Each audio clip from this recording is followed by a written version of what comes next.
ئاماری قوربانیانی من بەداخەوە لە ساڵی 2025دا هاونیشتیمانی لە سنووری پارێزگای هەولێر و ئیدارەی سەربەخۆی سۆران بوونەتە قوربانی 6 کەس گیانیان لەدەستداوە و 4 کەسیشیان بریندار و کەم ئەندام بوونە.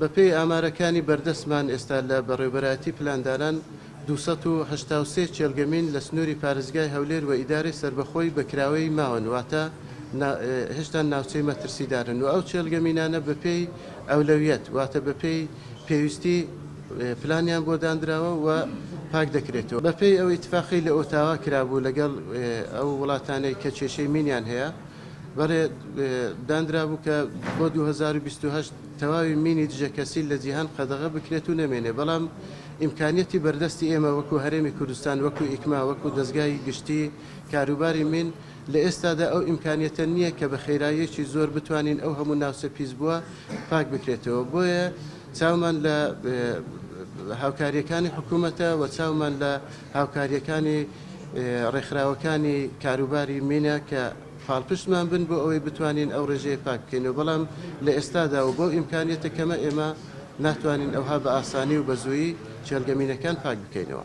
یەکەم کۆی بەرهەمی زەوی پاکراوە بە مەتر 4 گۆشە دەگاتە 800,799 مەتر دووجا کە ئەمە تاکو ئێستا لە سنووری پارێزگای هەولێر بۆ یەکەمین ساڵە توانرا بێتن ڕێژەیەکی ئەوها زۆر لە ماوەی 1 ساڵدا پاک بکرێتەوە. دوم کۆی ڕووبەری زەوی پشکێنراو لەلایەن تیمی لە ناوبردنی تەخەمەنی نەتەقاوە بە مەتر 4 گۆشە دەگاتە 22,150 مەتری 4 گۆشە. سێەم ژمارەی مینی دژەکەسی لە نێوبراو 1614 دانە مینی دژەکەسی لە نێوبراوە. چوارەم ژمارەی مینی دژەتانکی لە ناوبراو 2 مینی دژەتانک لە نێوبراوە.